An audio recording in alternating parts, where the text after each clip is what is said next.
მოგესალმებით ჩემო მეგობრებო, მინდა მოგეფეროთ ყველას. ძალიან მიხარია ხოლმე თქვენი ნახვა. დღეს აცხადებენ ლევან ხაბეიშვილის სასამართლო განაჩენს და მე დარწმუნებულია რომ მას მიუჟიან აბსოლუტურად მაქსიმუმს. ხო და იმიტომ რომ და მე მინდა უთხრა ლევანს გავამხრივ აქედან. გიორგი დამიჭირდა. მინდა გავამხრივ აქედან არის ის კაცი და იმ კაცს ცხრა ძინავს ხოლოდ თუ ყველა პატრიოტი, მებრძოლი, ალალი ადამიანი ყავს ციხეში. ეს არის მოცემულობა. ლევან ნუ შეგეშინდება, იმიტომ რომ ჩვენ ვართ წინა ხაზზე ბრძოლის დიქტატორებთან, ბოროტების ძალებთან. საქართველოს ეს გადაიტანა და საქართველოს ამას ახლა იტანს. ჩვენ პირველი ჩვენთან გაარჩაღავ პუტინმა ომი, პირველი ჩვენ მოგვიწეს ჰიბრიდული ოპერაციები, პირველი ჩვენთან მოხდა საარჩევნო ჩარევა. ასეთია საქართველოს ბედი, რომ ყველაფერი პირველად ხდება საქართველოში. ახლა ეს არის წინა ხაზი ჩვენი და უკრაინელების ერთობლივი ბრძოლის ამ დიქტატურასა, სიბნელესთან, გაუტანლობასთან, სისასტიკესთან, დაუნდობლობასთან. მე რა მიხარია რომ ახლა არა ვარ სოფოსთან დაიწყესთან და სახში მათთან უნდა ვიყო სხვა საქმე მე არა მაქვს აღარ დამჭა საქართველოში და ლევანს უხარია რომ მისი უკეთესობელეს დედა რომელიც ასე კარგად გაზარდა მას ვერ ნახულობს ყოველდღე როგორც დედაჩემი ვერ ნახულობს და ნამდვილად არ უხარია რომ ამ სიტუაციაში მისი შვილებს ვერ ნახულობს მის საყვარელ ადამიანებს არ ნახულობს მაგრამ ეს არის ჩვენი ბედი. და ასეთ შემთხვევაში, არავითარ შემთხვევაში ასეთ შემთხვევაში, არც ერთ შემთხვევაში არ შეიძლება ის რა ქვია ასეთ შემთხვევაში, არავითარ შემთხვევაში ჩვენ არ უნდა მოვახდინოთ. რაღაცა ყოფმანი ჩვენ მტვერმა ვერ უნდა მოგვიწყოს და ჩვენ აუცილებლად ჩვენ ბრძოლას მივიყვანთ ბოლომდე. ახლა ეს არის ჩვენი ხვედრი, ეს არის ქართველი ხალხის ხვედრი.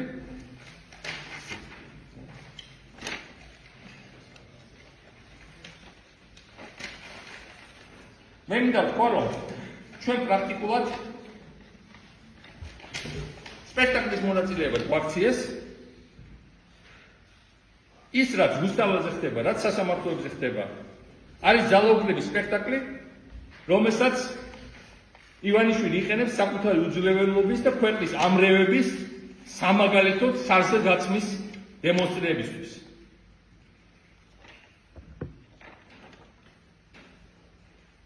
და აქ არის ძალიან მნიშვნელოვანი რომ სამწუხაროდ ოპოზიციის ლექსიკაც, რიტორიკაც და ქმედებების დიდი ნაწილი სრულიად აღჩენილია ყველაფერს. არ არსებობს არანაირი შუასისტური პოზიცია. არ არსებობს არანაირი შუასისტური მდგომარეობა. არსებობს ის, რასაც ჩვენ ვაკეთებთ საქართველოს აღმავლობა, სიდიადე, მსოფლიოს პირველი რეფორმატორობა, ამერიკის პრეზიდენტი აქ მოცეკვავე, მთელ ევროპაში საქართველოს ხელისტარება, მთელ პოსტსაბჭოთა სივრცეში ჩვენ სამაგალითოდ გამოცხადება. ჩვენი მთავრობის წევრები დღესაც მართავენ ძალიან ბევრ სფეროს, მაგალითად უკრაინაში. ეს არის საქართველოს სიდიადე და ეს არის საქართველოს უკიდურესი დაცემა ივანიშვილის სახით. გაუბედურება, გაფაქჩაკება, გაბანძება. ეს ყველაფერი. ამაში შუალედი არ არსებობს ნახევრად ბანძი, არ არსებობს ნახევრად მაგარი, არ არსებობს ნახევრად ძლიერი და ნახევრად სუსტი. არსებობს ან ძლიერი ან სუსტი. სიძლიერე ეს არის რასაც მე და ჩემი თანამებრძოლები განვასახიერებ. ამდენი წელი ღალატის, გვერდზე გადგომის, გაყიდვის, ერთმანეთის გაუტანლობის სააკაშვილის სახელის ხსენების აკრძალვის. ვიცი დამთავრდა. დამთავრდა სრული ბანკროტობით იმითი, რასაც ისინი აკეთებენ. ხალხში ახლა უკვე აღარ არის ის განწყობა, რომ ესაც თავისუფლად ახსნევებდნენ ჩემს სურათებს და ჩემს სახელზე, აქციებზე თუ სხვაგან. იმიტომ რასაც მე განვასახიერებ, ეს არა ვარ მარტო მე. ეს არის მე კი არა ვარ, ეს არის ჩვენ, ეს არის საქართველო, ეს არის სიდიადე, ეს არის წარმატება, ეს არის მოწინავეობა. ეს არის განათლებულობა.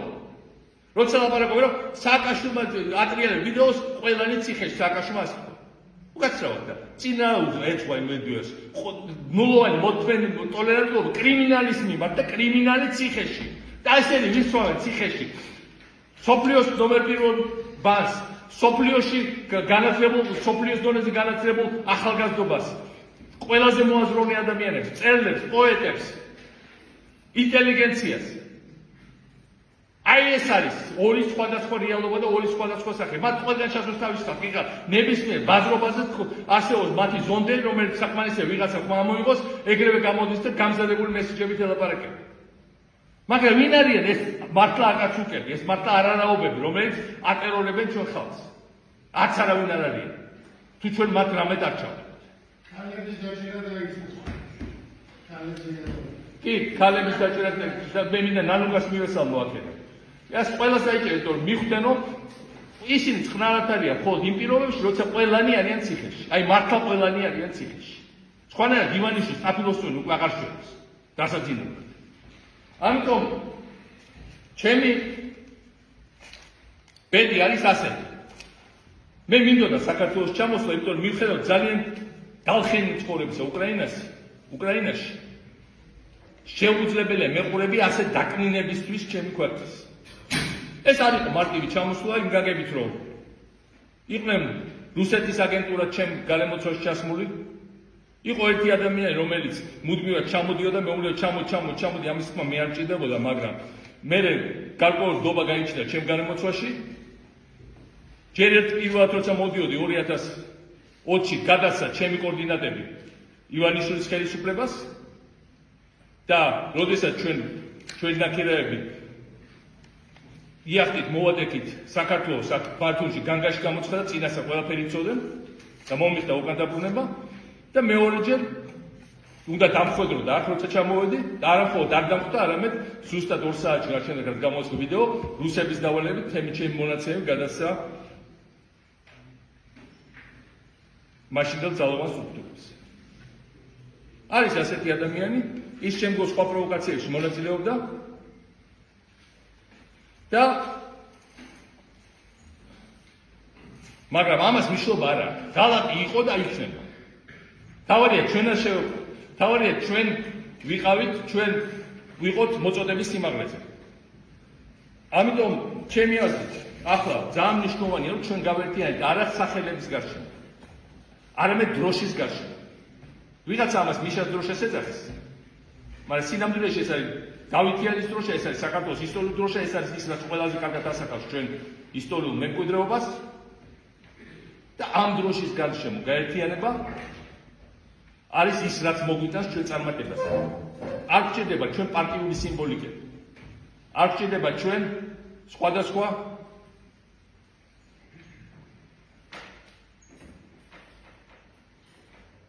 რაღაცა ისეთ ლოზუნგები და ასე შემდეგ. ლოზუნგი არის ერთ საქართველოს განთავისუფლება და გაერთიანების ობიექტი არის ერთ საქართველოს ეროვნული დროშა, ხუთჯვრიანი საქართველოს დროშა.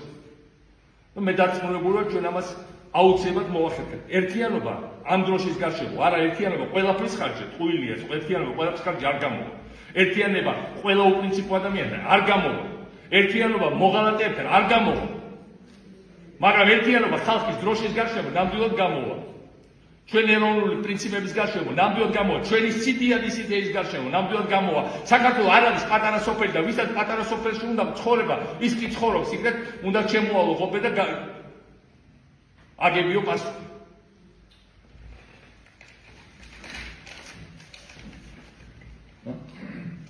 მე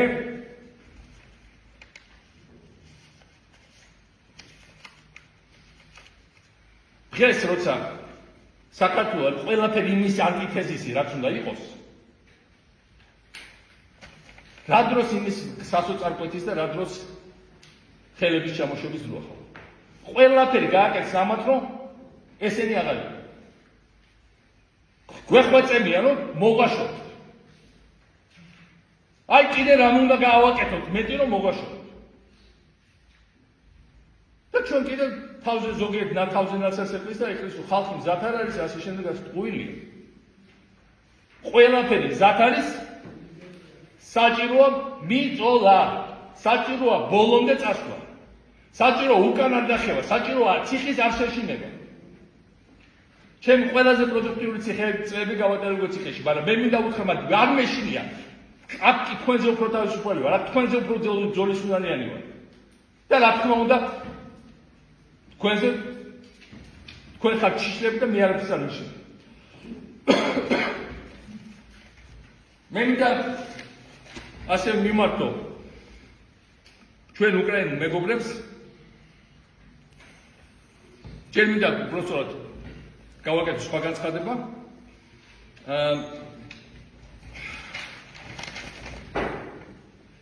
Certains opposants de mon ami Raphaël Glucksmann m'accusent d'être un dictateur. C'est un mensonge, c'est un mensonge. C'est un mensonge classique russe. J'étais élu comme démocrate, j'ai gouverné comme démocrate, j'ai cédé le pouvoir comme démocrate. Raphaël Glucksmann en Géorgie, c'est la déclaration que j'ai écrite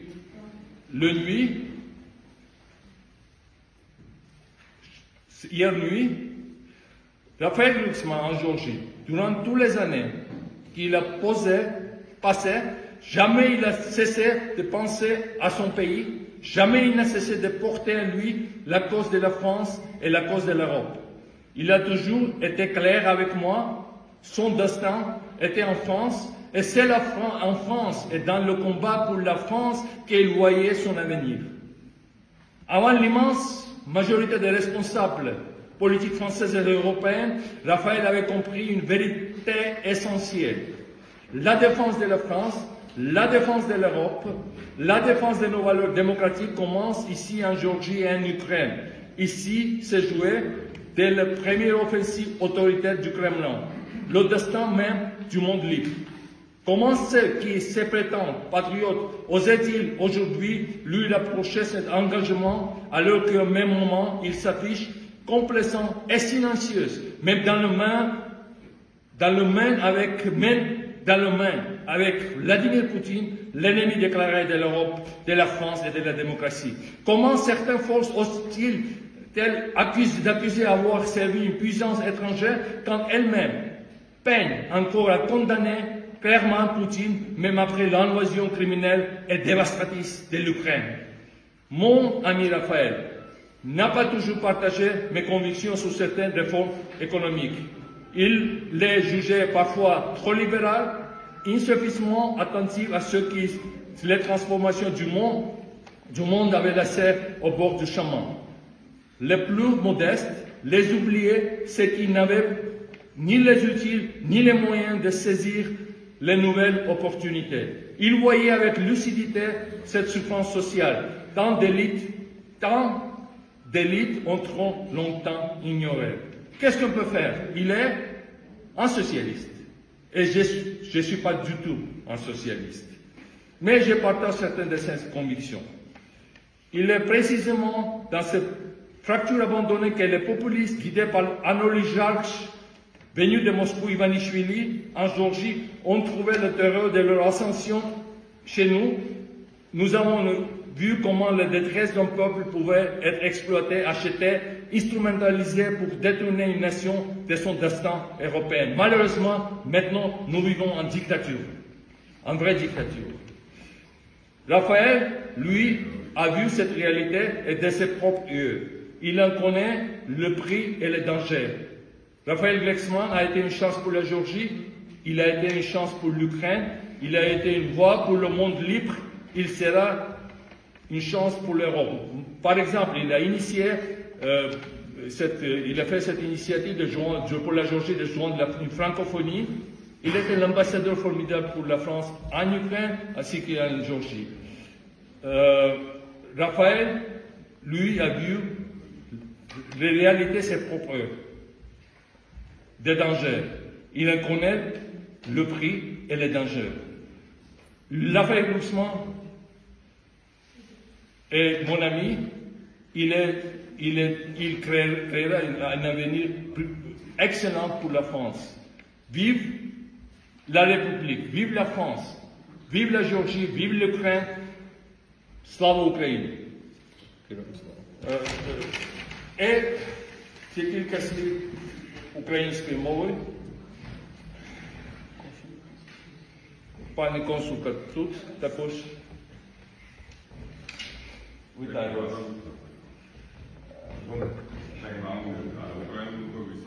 Але Україну легко спрямую.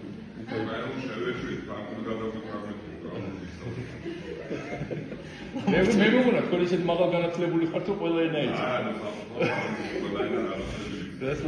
ეგ გამაკვირა მაგრამ როგორ ფრანგული როგორ ვქეი. კურსები უნდა დავშიშოთ სასწრაფოდ ფრანგულის აუცილებლად.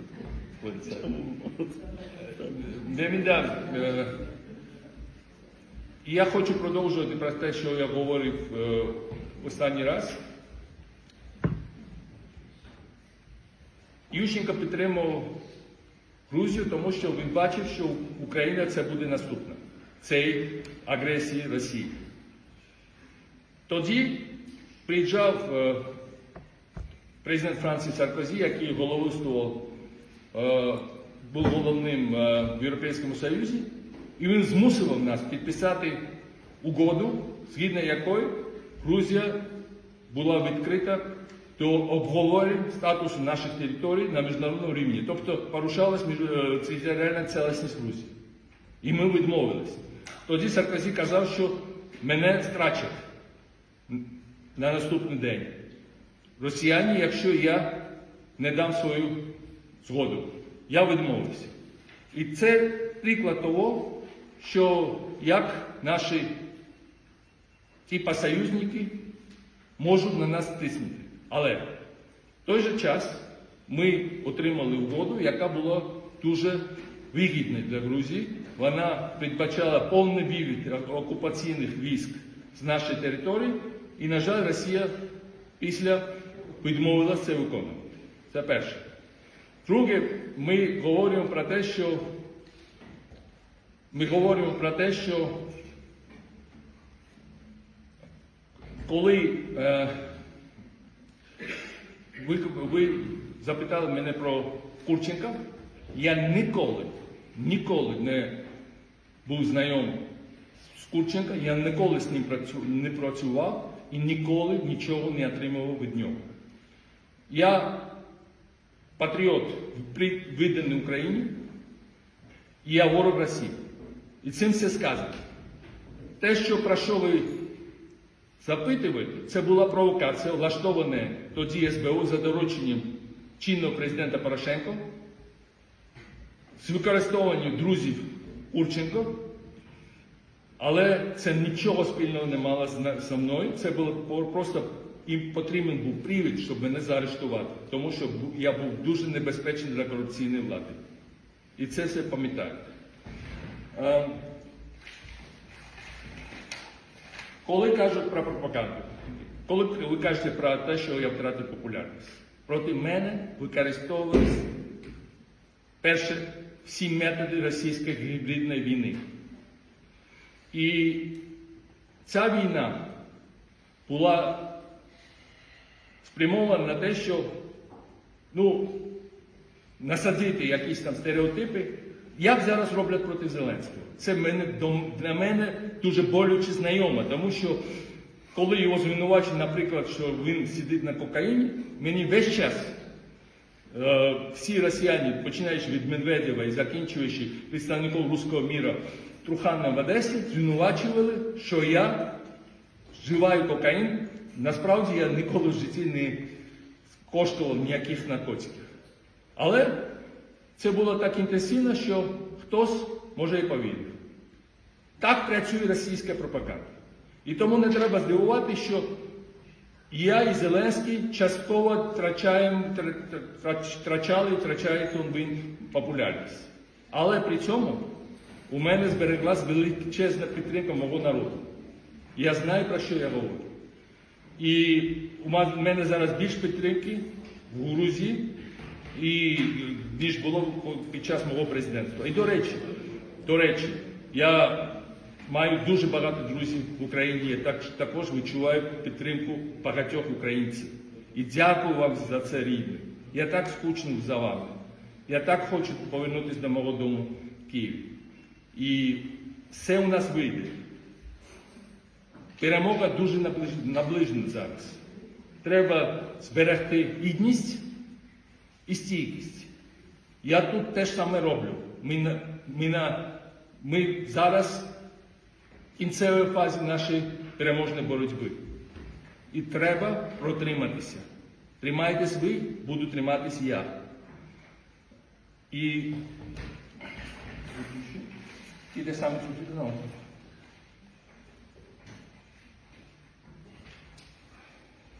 На тому Майдані, яку ви згадали, я казав, що Україна має перетворитись на державу, супердержаву регіону.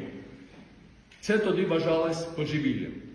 Але зараз ми розуміємо, що Україна є наддержава Європи, є зараз головуюча сила в Європі, не тільки тому, що ми боремося, у нас є військова, але тому, що у нас є цінності, які згуртовують всіх європейців. І треба позбавлятися від комплексу меншовартості. Я думаю, що це вже зроблено. Україна має бути великою державою Європи, насамперед, а також всього світу. І це у нас, це рідне, це у нас вийде, це у нас вже вийшло. І дякую вам за те, що зацікавились моїми відповідями. Так, тут наша вартова.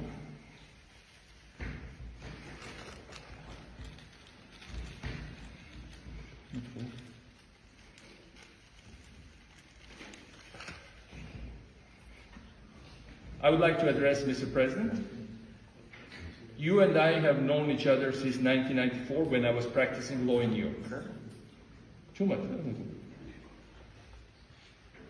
You and I have known each other since 1994 when I was practicing law in New York.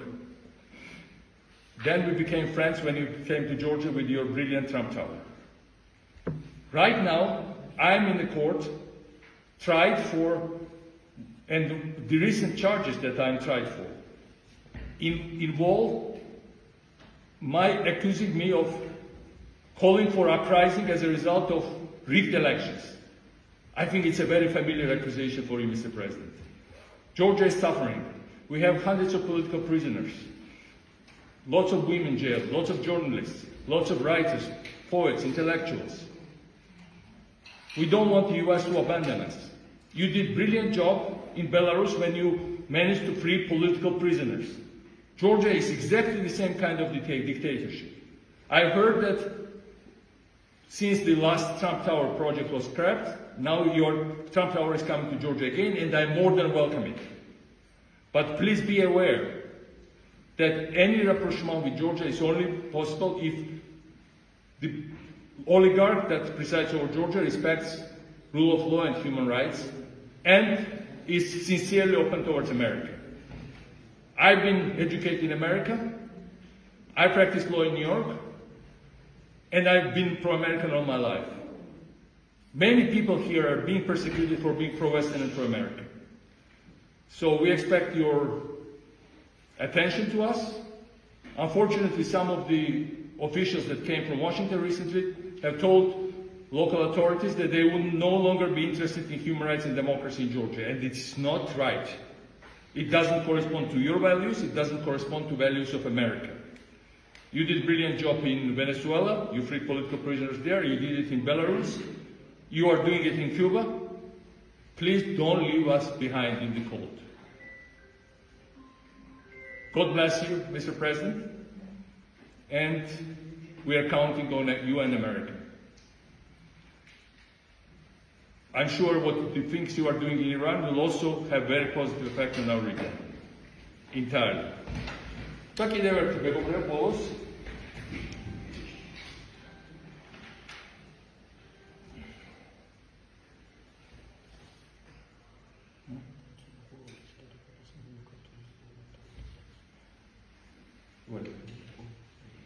მე ქალბატონ ვალეს გარდაცვალებას მინდა გამოვხმაურო ხურვალეთში.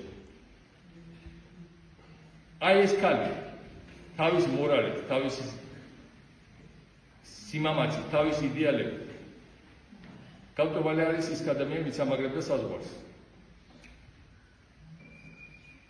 საოკუპაციო ხაზი. ჯერ მისი მეუღლე გადაიცვალა დათავანიშვილი და ეხლა ის გარდაიცვალა.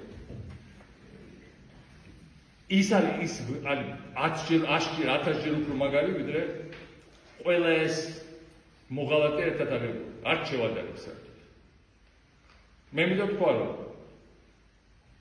ჩვენი მთავარი პრობლემა არის ის, რომ მას შემდეგ რაც ორგანაშის ხელი კრეს და კლდიდან გადააკლეს, საქართველოში პრაქტიკულად მოღალატეები არ დასჭირონ და უფრო მეტიც ეს არის ძალიან საყვარელი სპორტი ერთი ნაწილის ქართველების. დიდი სიამოვნებით და განცხრომით ეწევიან ღალატს.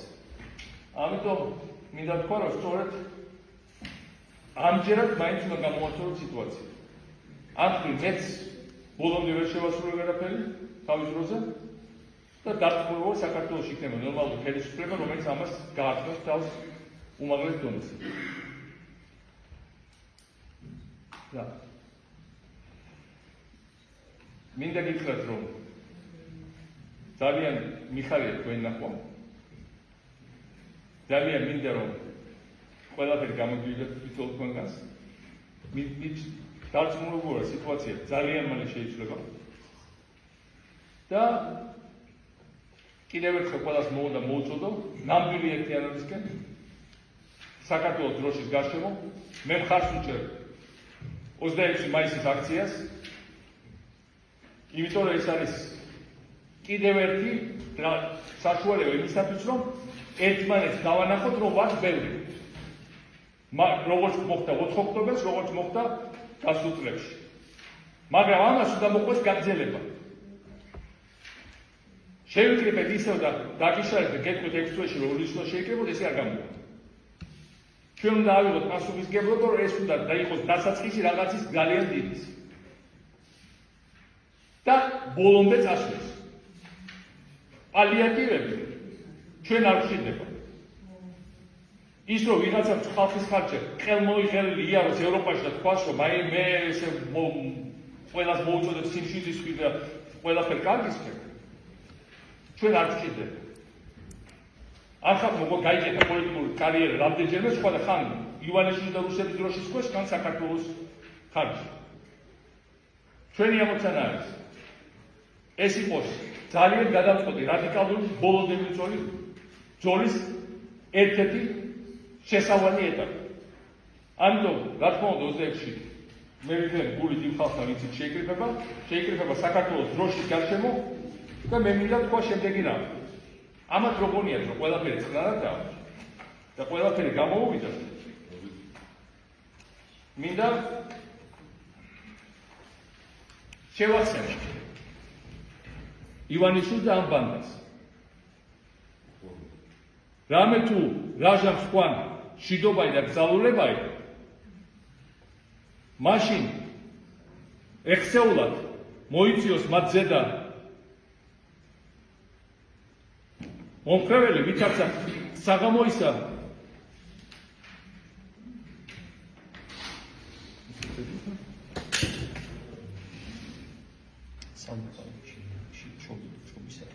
შობისაიდი ვერ განერგნენ. ესე იგი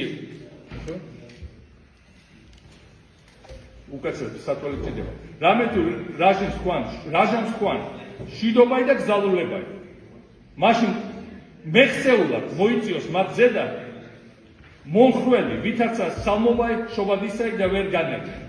რო გადავთარგოთ უფრო თანამედროვე ენაზე. ეს არის თვალჩვენის ბავშვებიდან ჩემი საყვარელი ციტატა. ბრეჟნევი რო გამოდიოდა სხვები და იძახოდა შიდობა და უშიშროებაო საბჭოთა კავშირში. მაშინ პირველად წავიკითხე ახალი აღქმა, ჩემი ფრანგულის მასწავლებელმა მარა ჭავჭავაძემ წამაკითხა ძალიან მაგარმა ადამიანმა და იქ იყო ეს ციტატა. როგორც იწყებენ ლაპარაკს შიდობა და უსაფრთხოება, აი სწორედ მაშინ ეტირებათ ყოფას. მათ გონიათ, რომ ხალხის ციხეში ჩასმენ, ხალხით გაუბედურებით, ხალხის ქვეყანა გაქცევით, მათ მიაღწიეს შიდობას და უსაფრთხოებას.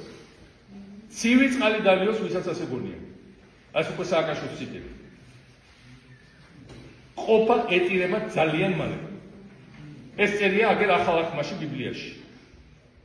და კარგი იქნება თუ ნანუკა ამ ბიბლიის ციტატას გამოიტანს რამე ეთერში. მადლობა დიდი. შემოგარგებთ, ძალიან დიდი მადლობა. აბა თქვენი წარმატებები. მიხარია თქვენი ნახვა და მადლობა.